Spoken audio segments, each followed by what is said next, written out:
Why would every man in Silverline stand dead silent around the rancher's new bride, a silence that would cost 9 of them their lives before the week was out?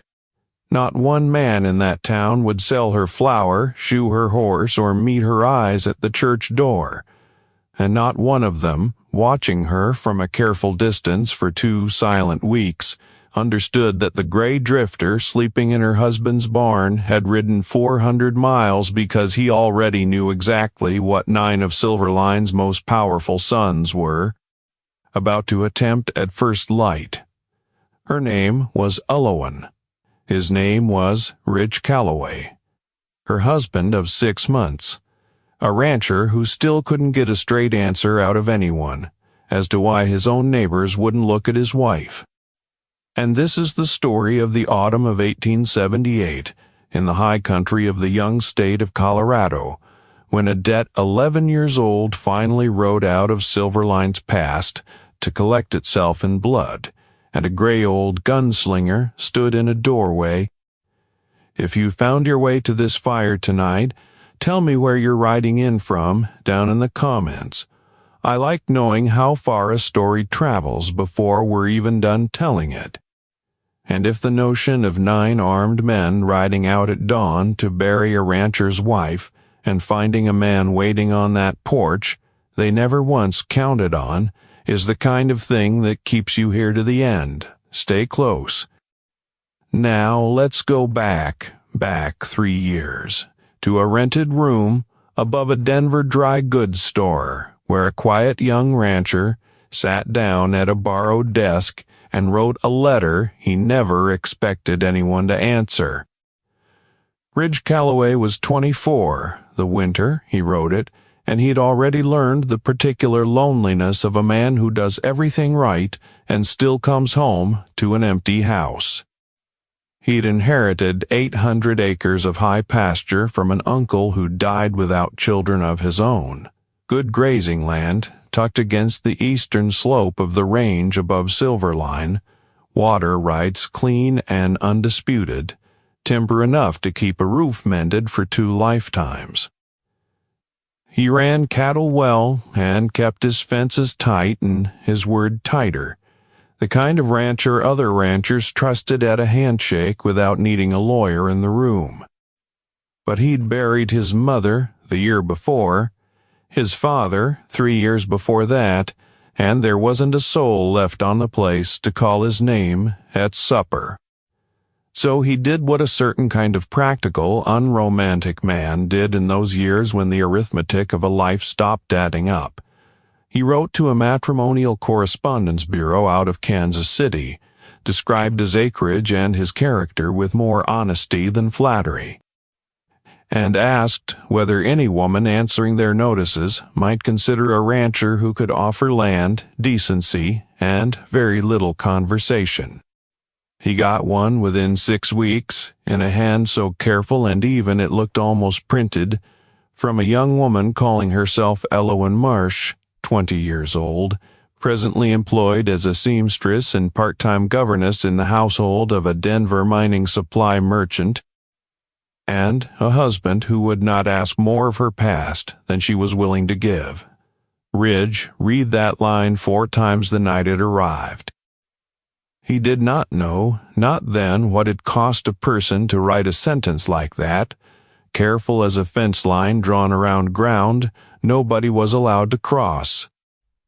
He wrote back that he would ask nothing she didn't offer freely, and it was, though neither of them knew it, yet the truest promise either would make that whole year, and the one that would matter most before the next autumn was out.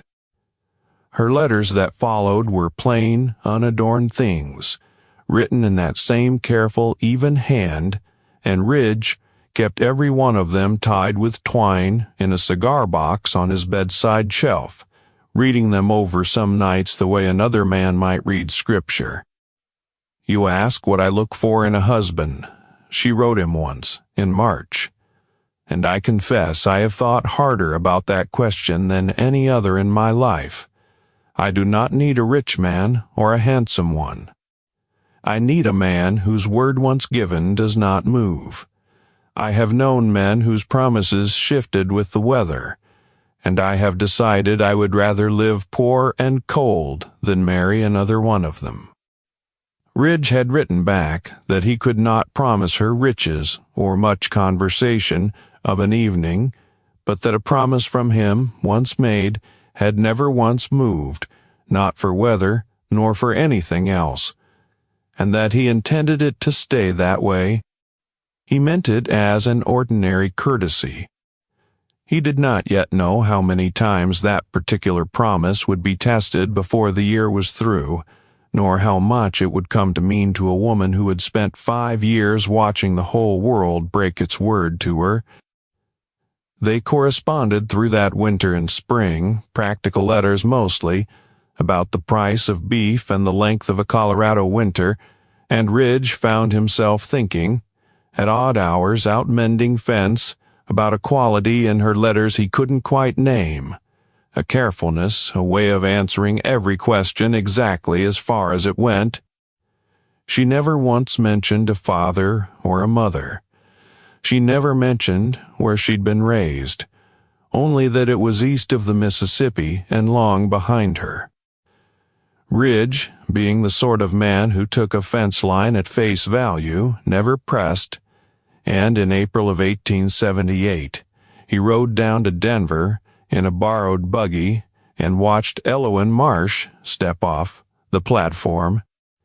Could have said, with any honesty, what they were about to walk into. What Ridge did not know, what Elowen had decided. Somewhere in the long nights of composing those careful letters, she would never tell any man, unless the truth cornered her into it, was that Elowen Marsh had not always been her name, and the past she'd left east of the Mississippi. It was a good deal closer than that, and it was riding straight toward the middle of her new marriage on the back of a tired gray mule that hadn't even left its last town yet. She had been born Elowen Rourke in the spring of 1855, the only child of a federal deputy marshal named Josiah Rourke, and a schoolteacher named Naomi, who had married him against her own family's wishes, because Josiah Rourke had spent years running down horse thieves and mail robbers across 2 territories before he was given a duty most lawmen spent whole careers grateful to avoid. Under federal commission, he became the man sent for when a district needed an execution carried out by someone with no local grudge settle and no local kin to protect. The newspapers, on the rare occasions they mentioned him, called him the territorial hangman, a title he hated and never used himself. He believed a rope pulled by an honest hand under lawful sentence was a mercy set against what usually happened when a raw territory took justice into its own fists, the mob, the bonfire, the drag behind a horse, and he carried out that grim, exacting duty for 11 years without pleasure and without apology. In the autumn of 1867, when Elowen was 12, her father packed a single bag, kissed her mother goodbye, and rode north into a stretch of high country where a mining camp called Silverline had been rotten to its foundations. He was gone 6 weeks. He came home gray in a way he hadn't been gray when he left, and he would not, for the rest of his life, speak one word to his wife or his daughter about what he had done in that camp. Elowen remembered only fragments, her mother's face going pale over a letter, a family friend saying the word Silverline in a hushed voice at supper, and her father's hand coming down flat and hard enough to make the plates jump, the only time she ever saw him lose his temper. She was 12 years old. She filed the name away the way a child files any word that makes the grown people around her go quiet, and she did not think of Silverline again for 11 years, until a wagon rolled her and her new husband up a dusty grade and a weathered sign nailed to a post. Read that same word. Have explained to Ridge if her life had depended on it. The rest of what happened to the Rourke family is not a kind rest, and it is the reason Elowen Marsh existed at all by the time she stepped off that Denver platform. Josiah Rourke's work made him more enemies than any one man could count, patient enemies, the kind who nurse a grudge for years, waiting on the day a hangman's protection finally thins out enough to let old business get finished. That day came in 1872 in Cheyenne, when a federal circuit judge was found shot dead in his own study, and within a week, a set of forged letters, a stolen pistol matched to Rourke's own caliber, and 3 paid witnesses had put Josiah Rourke in the dock for a murder he had not committed. Elowen was 17. She sat through a 4-day trial in a courtroom that smelled of wood smoke and wet wool, watching a prosecutor who never once looked her father in the eye lay out a case built on paper that later inquiries would prove had been forged in 3 different hands. Could not possibly have all been true at once. Her father testified in his own defense on the 3rd day, his voice level, his hand still, and told the jury the same plain truth Elowen had heard him tell her mother 100 times across their supper table, and that he had not killed Judge Voss and never would have, because a man who had spent his whole career upholding the law's authority did not throw that authority away over a private grudge. 12 men who never once looked him in the eye returned a verdict inside 11 minutes, and 8 months later, on a cold gray morning in Cheyenne, Elowen stood in a crowd of strangers and watched her father hang from a federal gallows for a crime the honest men who'd worked beside him knew in their bones he never committed. He found her face in that crowd in his last moments, and the last thing Josiah Rourke ever said to his daughter, spoken quiet across a distance of 30 feet of hostile silence, was that she was to hold her head up, whatever came after. One of those honest men was a young federal deputy named Ferrin, who had ridden as Josiah Rourke second on 8 assignments across 2 territories, including, though Elowen did not yet know it, and he rarely spoke of it, the 6 silent weeks in Silverline in 1867. Ferrin had an alibi solid enough to clear his old partner in an afternoon, except the men who wanted Rourke silenced had planned for exactly that kind of loyalty and made certain, through channels Ferrin spent years afterward trying and failing to trace, that his testimony never once reached that courtroom. He arrived in Cheyenne 2 days after the hanging, stood over a grave that should never have needed digging, and made a promise to a dead man's headstone he intended to keep for as long as it took. He would be 46 the autumn. He finally kept it gray-headed by then and slowed just enough that most men who met him assumed, wrongly, he was nothing more than a tired old drifter riding a worn-out mule toward wherever old drifters go, to finish out their days. Naomi Rourke died of a fever 2 years after the hanging, and Elowen, 18 and entirely alone, did the only thing a young woman with a hanged man's name could do. If she wanted any decent future at all, she took her mother's maiden name, told no one where she'd come from, and built a small, careful, invisible life in Denver. 5 years of quiet work and quieter grief, until a letter arrived from a rancher describing 800 acres of good grazing land and a promise to ask nothing she didn't offer freely. She married him in April, believing for the first time in 5 years that there might be a version of her life that didn't require watching over her own shoulder. She had no way of knowing the ground his uncle had left him, sat 11 miles from the one town on earth where her father's name was carved in blood and rope, and 11 buried years into the memory of every family living there. If frontier stories about people who wouldn't back down move you, tap join beside the channel name and become a member. It's how these tales keep coming. Reverend Amos Teague married them on a bright, ordinary Saturday in the second week of April in the small white church at the edge of Silverline, with a scattering of Ridge's neighbors filling the front pews and Elowen standing in a borrowed blue dress with her chin lifted the way. She will not let this particular day be swallowed by fear of what might come after. Teague's voice that afternoon carried nothing but warmth, his hand steady on the worn family Bible he'd carried into that pulpit for a decade, and if Elowen noticed, standing at the altar rail, the faintest hesitation in his eyes when Ridge gave her name for the record, Elowen of Denver, lately of the East, she told herself it was nothing. A trick of the church's dim afternoon light, and let Ridge slide the plain gold band onto her finger without a shadow crossing her face. They rode out to the ranch that evening in a wagon strung with a few sprigs of late mountain aster.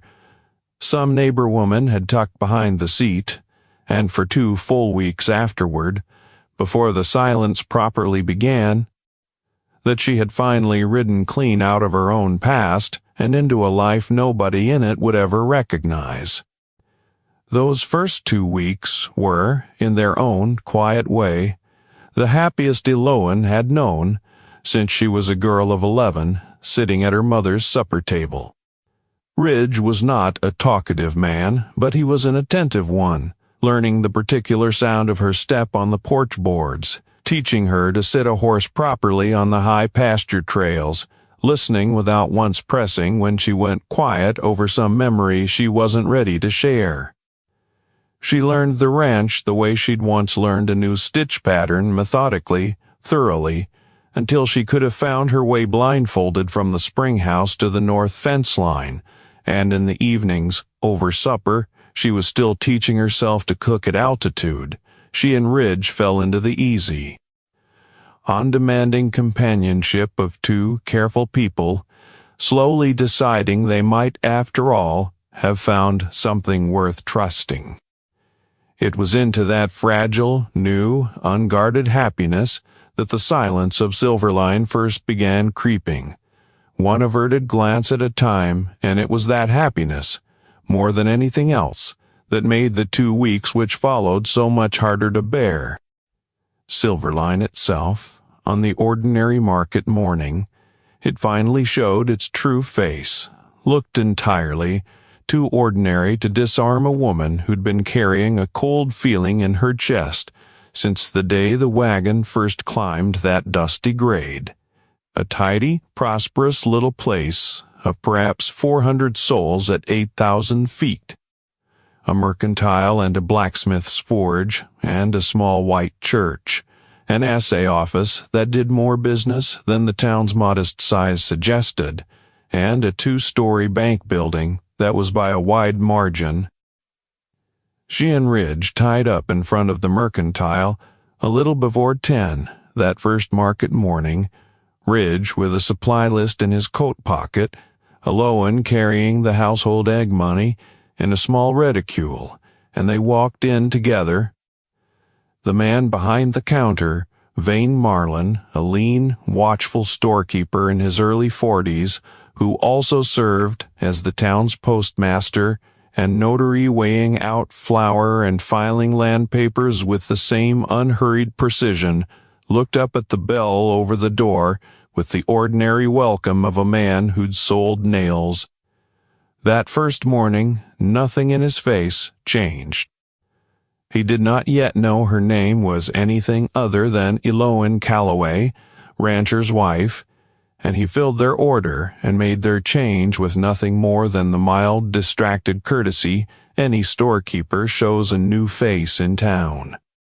It was 2 weeks later, on a Homestead Renewal errand that should have been the dullest 10 minutes of Ridge's whole autumn, that everything in Silverline changed at once, but we are getting ahead of it, because those 2 weeks in between were their own kind of hard. For those first 2 weeks, the town simply would not look at her. It was subtle at first, the sort of thing Elowen told herself she was imagining, a woman at the mercantile counter, finding a reason to step outside the moment Elowen came in, a knot of men on the boardwalk who fell quiet as she passed and did not resume talking until she'd gone a good 20 yards on. Hollis Dray, the blacksmith, a broad, sun-scarred man who'd shod half the horses in the county without ever once turning away a customer, told her, his back already turned toward the fire, that he was too backed up with work to take on anything new. Though Ridge could plainly see through the open doors of the smithy that Dray had exactly nothing else on his docket that afternoon, and on the Sunday Ridge finally convinced her to come to services, Reverend Amos Teague, a thin, gray-templed man of perhaps 50 who had married them himself with every appearance of ordinary warmth, stood at the church door afterward, shaking every hand in the departing congregation except hers, his own hand withdrawing at the last possible second, his eyes fixed somewhere over her shoulder the whole time. Reverend Ridge's voice had an edge in it that hadn't been there 2 weeks before. "My wife is standing right in front of you. I know she is, Mr. Calloway." Teague's voice barely rose above a whisper, and there was something in it that was not quite contempt, though it looked, from the outside, exactly like contempt. "I know exactly who she is." He walked away before either of them could ask what that meant, and Ridge stood on the church steps with his jaw working and no words coming. Nobody was cruel to Elowen. Not exactly. Nobody shouted. Nobody said an unkind word to her face. It was worse than cruelty in its way, 100 small refusals accumulating into a weight she carried into every room, until the 11-year-old dread she'd spent 5 years teaching herself to bury began, in the privacy of her own new home, to come apart at the seams she'd sewn so carefully shut. Ridge tried the mercantile again. Alone this time, no Elon, along to make Marlin flinch. Marlin wouldn't meet his eyes any better without her present than with her. There's things a man doesn't stir up, Ridge, old things. Best left buried. She's my wife, Vane. If there's something buried, I'd like to know what it is before it buries her. Marlin only shook his head and turned back to his shelves, and Ridge rode home that evening angrier than he'd been in years, angry at a town that wouldn't explain itself, and angrier, underneath that, at his own helplessness, the particular gnawing helplessness of a man who loves someone. The danger got its name on the 14th day, on the dullest errand of the whole autumn. Every rancher holding land under the old federal survey was required once a year to file a short renewal at the land office confirming the names of record for a homestead, and since Vane Marlin held the county's notary commission, along with his postmaster's stamp, that renewal crossed his mercantile counter same as everything else in Silverline. Ridge filled it out in 5 careless minutes, the way he'd filled it out every October since his uncle died, listing the acreage, the water rights, and in the line asking for the names of all persons holding interest in the homestead, his own name, and his wife's Elowen Rourke Calloway, exactly as she'd quietly insisted he write it the one time. Months before, she'd let slip to him that Marsh wasn't the whole of her name, and that if paperwork ever demanded the truth, she would rather it came from her own hand than a lie caught later. Vane Marlin read that line, and his pen stopped moving, and the color went out of his face the way water goes out of a cracked jug, slow. Then, all at once, he had been 9 years old in 1867.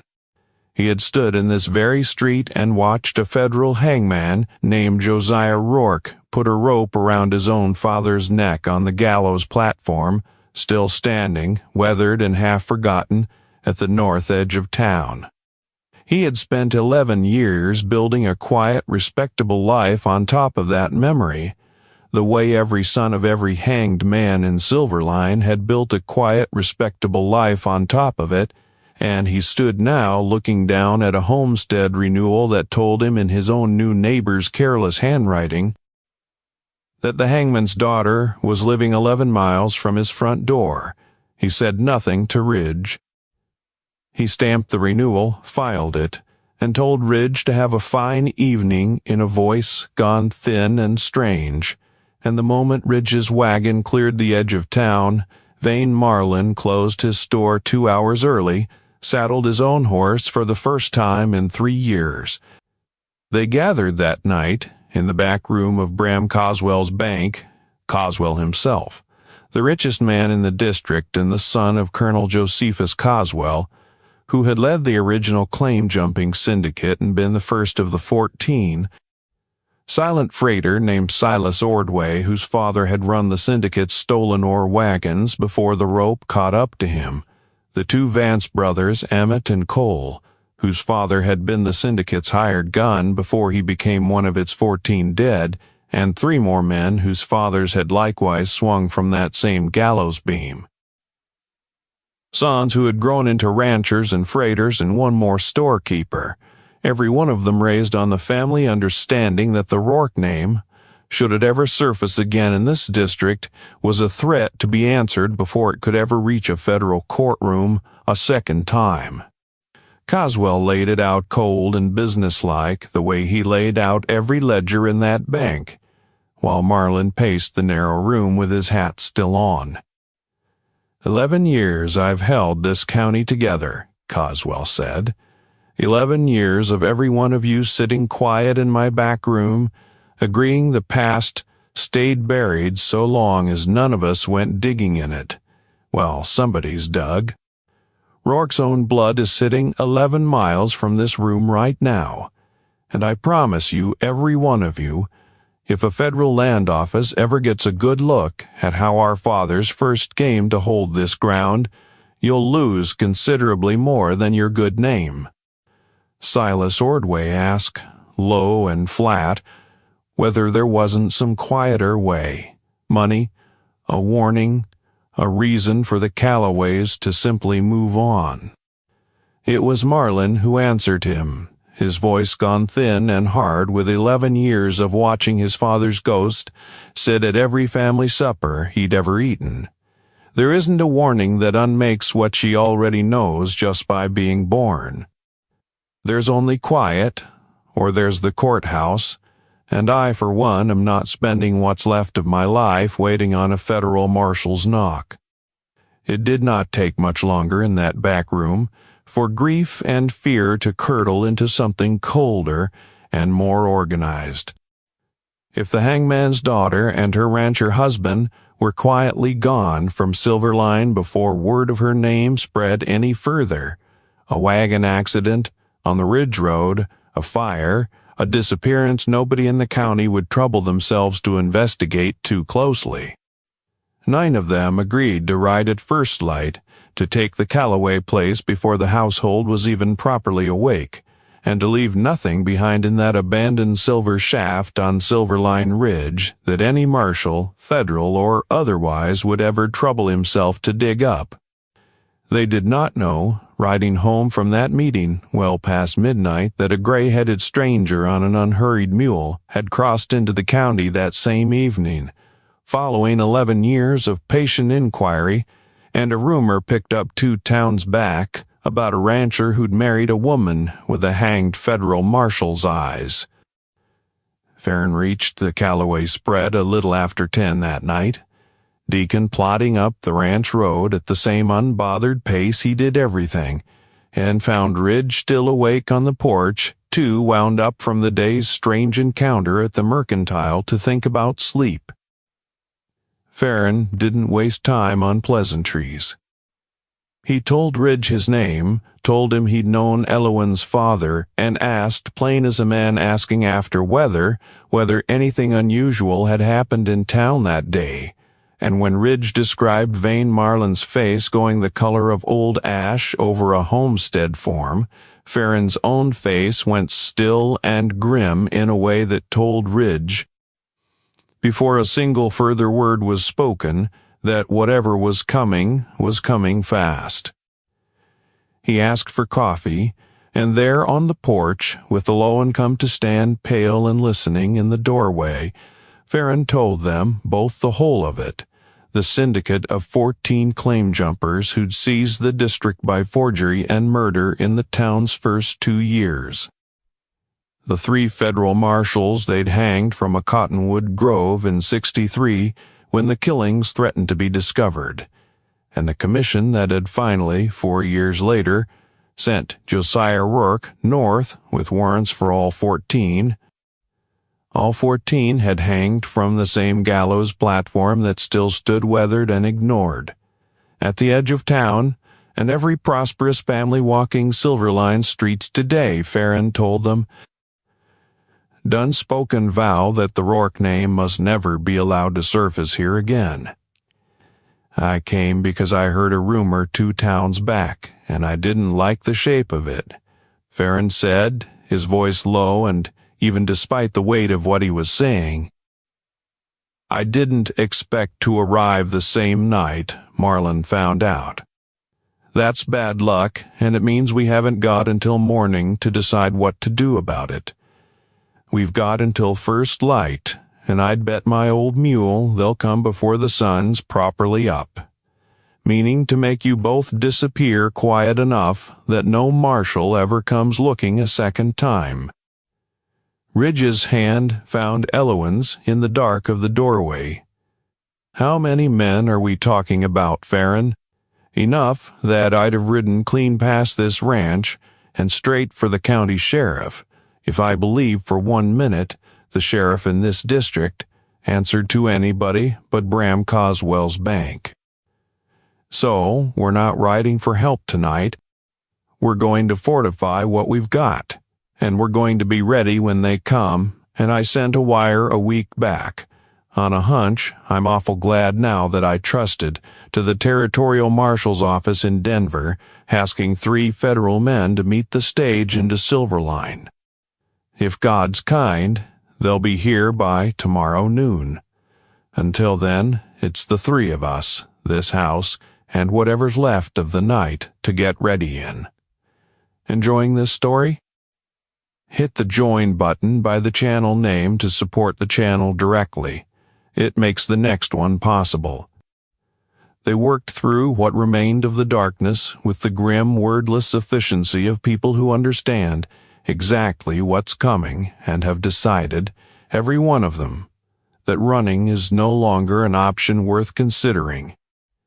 Ferrin moved the horses into the timber a quarter-mile off so no stray shot could take them, checked every window and door for a clean line of sight, and laid out on the kitchen table by lamplight a rifle and a repeater and every box of cartridges the ranch owned, along with the battered saddlebag of federal filings, land office copies, and 11-year-old correspondence he'd carried across 4 territories, proof enough, if it survived the morning, to finish what Josiah Rourke had started.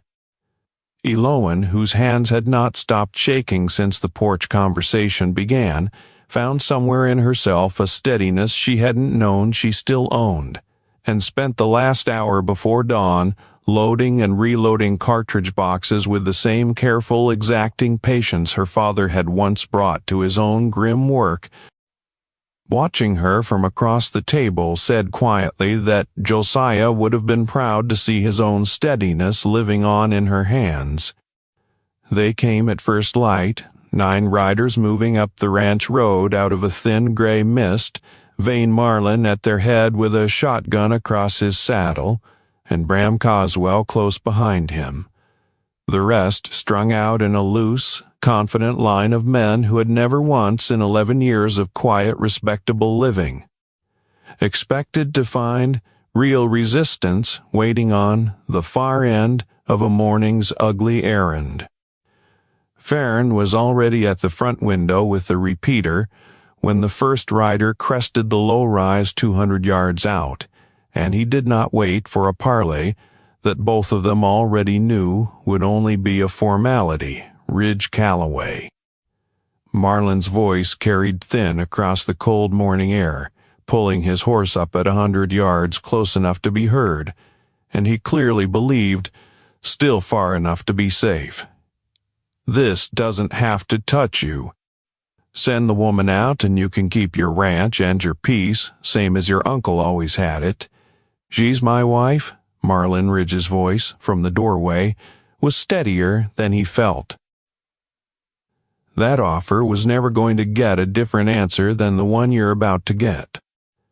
Marlin's arm came up, and 8 more hands moved toward 8 more guns, and it was Ferrin, from the window, who ended the parley the only way 11 years of patient waiting had taught him such men understood, a single shot that took the rifle clean out of the hands of the rider nearest Marlin's right before that man had even leveled it.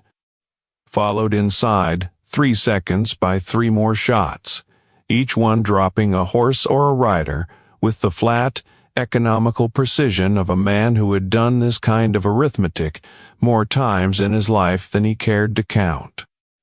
4 of the 9 were down or afoot inside the first 15 seconds, and the confident, loose line of riders broke apart into chaos.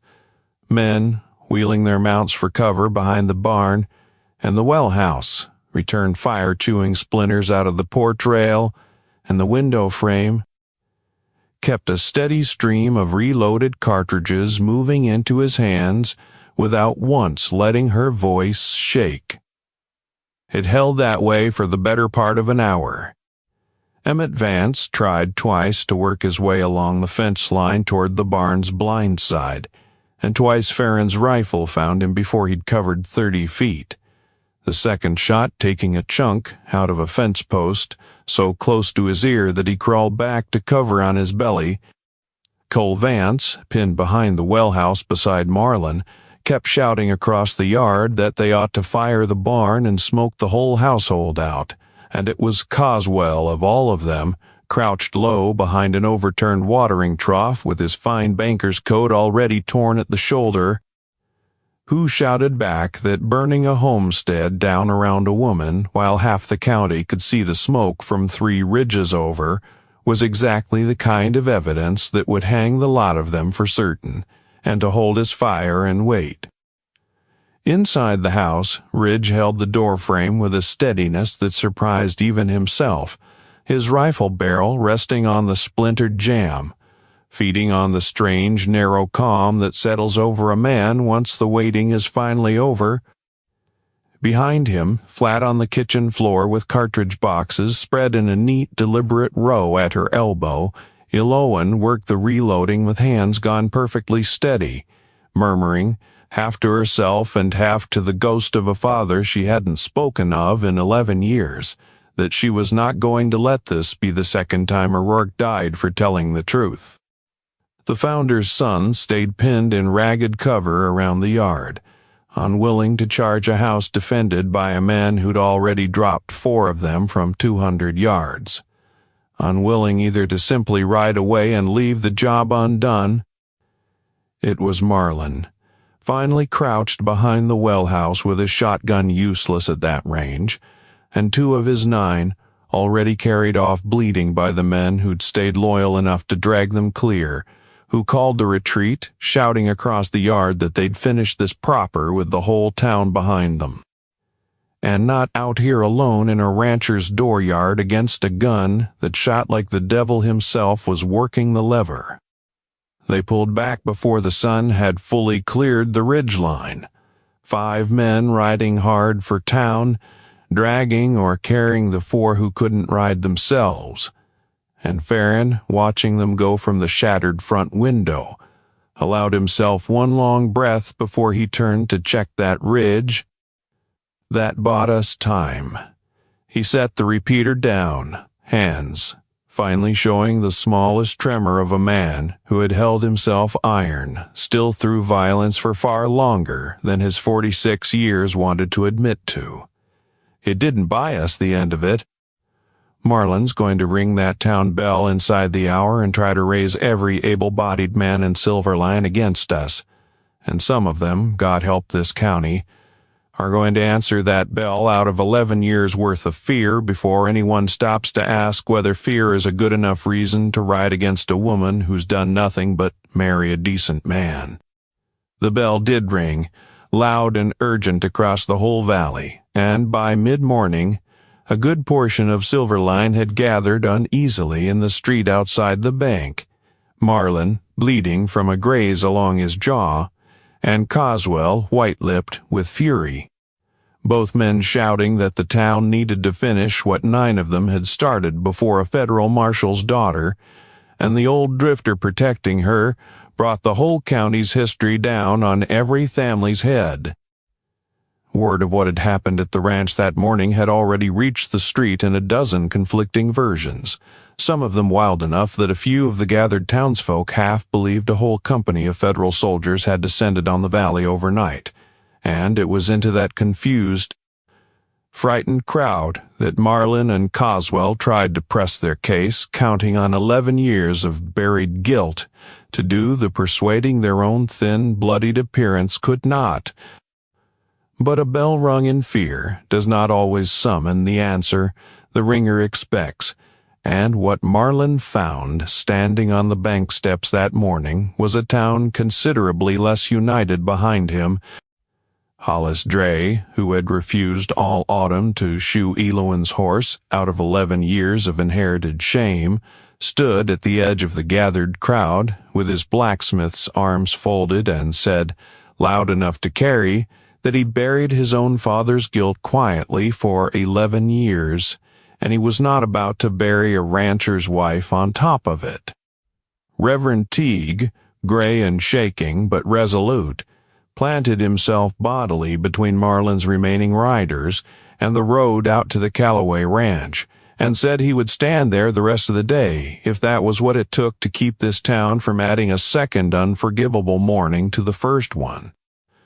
The crowd, uncertain, torn between 11 years of buried fear and the plain sight of a parson and a blacksmith refusing to move, did not ride.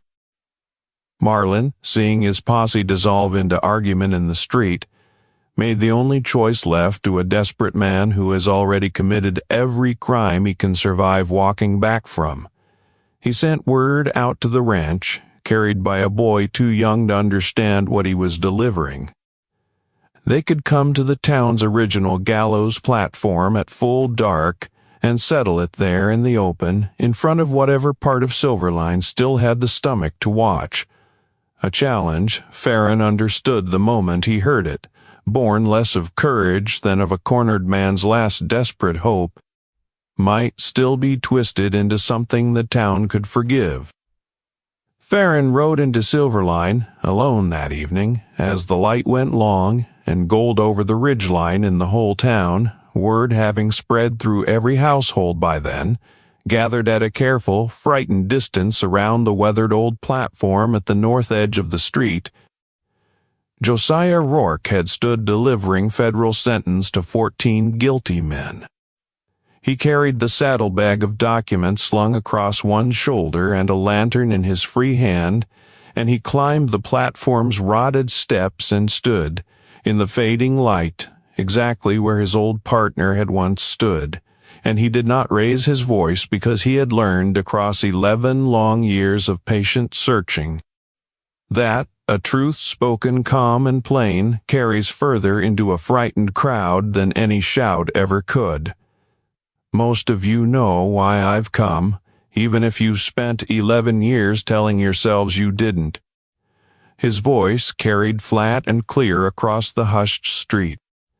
In 1863, a syndicate of 14 men led by Colonel Josephus Coswell hanged 3 federal marshals from a cottonwood grove above this town to keep the truth of their forged land claims buried. In 67, Josiah Rourke came here under federal commission and answered that murder the lawful way on this platform, and every one of you standing in this street tonight either is, or is married to, or works for, the son of one of those 14 men. His daughter married a rancher in this valley 6 months ago. in perfect innocence, never knowing this was the town her father's rope had marked.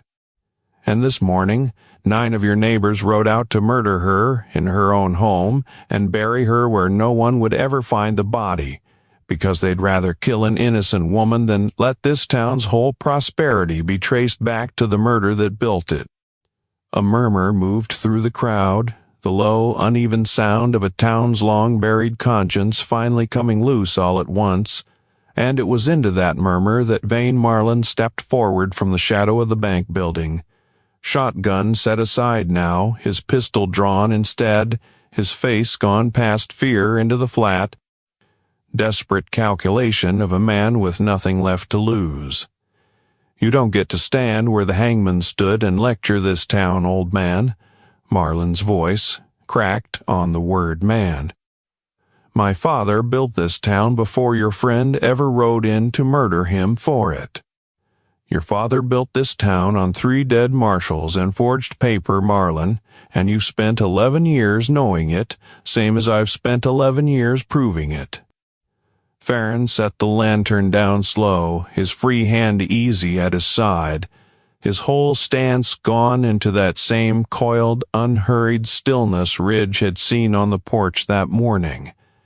You rode out this morning to finish what your father started. I'd think hard before you finish it here, in front of this whole street, with your hand already on that pistol. Marlin did not think hard enough. His hand finished the motion before his better sense could catch up to it, and Ferrin, 46 years old, gray-headed, riding a mule that looked half asleep, and faster in that single necessary heartbeat than any man in that crowd would have believed, drew and fired a fraction of a second before Marlin's own shot went wide into the gallows timber above Ferrin's head. Marlin went down on the packed dirt of the street he'd spent his whole life defending with silence, and the 7 remaining founders' sons standing scattered through the crowd, watching their last and loudest defender fall, let their own hands drop away from their belts one by one, all at once, run out of secrets left to protect. Elowen herself climbed the platform steps, then past Ferrin, past Marlin's still body, and stood for the first time in her life in the exact spot her father had once stood delivering federal sentence. Tad, with Ridge's hands steady at the base of the steps, and the whole of Silverline, finally looking directly at her instead of past her. My father never once told me what happened in this town, she said, her voice carrying clear and unshaking across the hushed street, because he believed a man ought to carry his own hard duty quietly and not burden his family with it. I have spent 11 years believing his name was something to hide. I am done hiding it. Whatever this town decides to do with what it knows now, it will not be able to say again that it never knew. A long silence followed, broken only by the wind moving through the cottonwoods above the old placer diggings, and in that silence more than one face in the crowd went from fear to something closer to shame, and then, slower still, to something that might, given time, grow into respect. Bram Coswell tried, for one last desperate moment, to rally what remained of the crowd's fear against Ferrin and against Ridge, who had ridden in behind him with Elowen at his side. But a crowd that has just watched its most fervent defender die in the open street for a lie carries considerably less appetite for further violence than a crowd whispering behind closed doors, and Coswell's shouted threats died away into the same uneasy silence Marlin's had. Stepping up onto the platform beside Ferrin, with his hands raised for quiet, who spoke the words that finally, completely, broke the town's 11 years of buried shame wide open. I have carried the guilt of half this congregation in confidence for 10 years, and I am done carrying it in silence. Everything the old man has said tonight is true, and I believe most of you standing in this street have known it in your bones, since long before he ever climbed up on that platform to say it plain. It is past time this town stopped being ashamed of what its fathers did and started being honest enough to make what amends can still be made. The stage rolled into Silverline a little before noon the next day, 3 federal marshals aboard, summoned by Ferrin's week-old wire, and arriving at the precise, unhurried moment a man who trusted his own hunches had counted on all along. For all its slowness, genuinely just. The surviving founder's sons, Coswell, and 6 others, the 8 who had ridden out that dawn and lived to answer for it, were arraigned as accessories to a conspiracy of concealment and fraud. Their own fathers had begun in 1863, and for the attempted murder of a rancher and his wife in their own home, a crime the law could reach cleanly, regardless of what history stood behind it. The Territorial Land Office, working from the very documents Ferrin had carried 400 miles in a battered saddlebag, opened a formal review of Silverline's original claims, and reached a settlement that let honest families keep the homes and businesses they'd built in good faith while stripping Coswell's fraud-inflated fortune down to something considerably closer to what honest work would have earned him. Coswell himself, convicted that winter on the attempted murder charge alone, was sentenced to 12 years at the Territorial Penitentiary, and the bank he'd run on borrowed authority was placed, by court order, under honest management for the first time since his father had helped forge the district into existence. Emmett and Cole Vance, the least committed of the 9 riders and the first to lay down their arms once Marlin fell, testified for the prosecution in exchange for lighter sentences. That finally closed the 11-year-old question of who had truly given the order to hang 3 federal marshals in that cottonwood grove back in '63. Silas Ordway served 4 years and came home a quieter, humbler man who took to leaving fresh flowers, without ever once explaining why to anyone who asked, at the foot of the old gallows platform every spring for the rest of his life. Elowen gave the town what time it needed to finish coming apart at its own long-buried seams, because she had decided in the course of that terrible dawn and longer terrible night, something about her own life she intended to carry the rest of it, that a name kept in silence and shame, in front of the whole town that owed it an accounting, as a chance, given patience, to heal into something closer to honor. By the following spring, when Silverline held a special town meeting to elect a clerk to keep the county's land and water records honestly for the first time since the town's founding, the vote for Elowen Calloway came back unanimous, every hand raised without a single holdout, and it was the town's first genuine act of legitimate self-government since the syndicate of 14 had first forged its way into existence 17 years before. She took the position seriously in a way that surprised even Ridge, who had married a quiet seamstress from Denver and found himself, within a single autumn, married instead to the woman who kept the most honest ledger of land and water rights the county had seen in a generation, i.e., the household of a man who believed careful, exacting honesty was the one true mercy a hard country owed its people, and who had finally, after 11 years of running from that inheritance, old Ferrin stayed through that first winter mending harness and splitting wood and teaching Ridge, in the unhurried evenings by the stove, things about patience and old grief no younger man could have taught him. Come spring, he saddled Deacon one gray morning at first light, refused every offer Ridge and Elowen made to keep him on his family, and told them only that a man who had spent 11 years finishing one promise to a dead friend had earned the right to spend whatever years he had left, simply riding. He rode out of Silverline the same slow, unbothered way he'd ridden in, and if the town noticed him go, it noticed was something entirely different from the fear that had greeted his arrival, a quiet, grateful respect for the old gray gunslinger who had crossed 400 miles and stood alone in a doorway at dawn. To make certain a dead man's daughter never had to stand there by herself again. Ridge walked with him as far as the ridge road that morning and asked him, before they parted, whether he intended to ever settle anywhere for good, and Ferrin only laughed, a dry, unhurried sound Ridge hadn't heard from him once in the whole of that hard week, and said that a man who'd spent 11 years keeping one promise had earned the right to spend the rest of his life without another one weighing on him, though he supposed if a letter ever found him care of a Denver post office, he wouldn't mind hearing how the ranch and the ledger. Elowen thought of her father often in the years that followed, but differently than she had for 11 long hiding years before.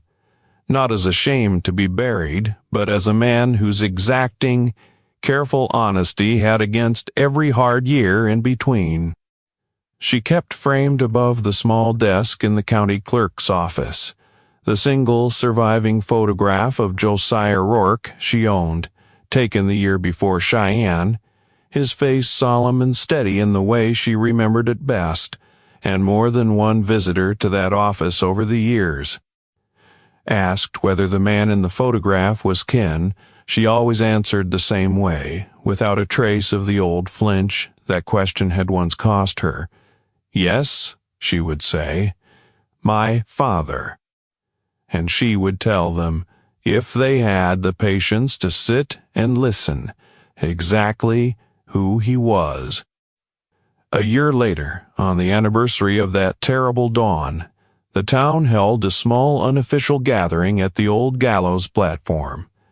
Not to mourn, exactly, and not to celebrate, but simply to stand together in the place their history had happened and admit out loud one more time, Hollis Dray brought a wagon load of fresh-cut lumber that spring and, with Ridge and half a dozen other men working alongside him, quietly rebuilt the platform's rotted rail, not to preserve it as a monument to hanging, but because that a town, too ashamed to even maintain the ground its history stood on, would never fully finish healing from it.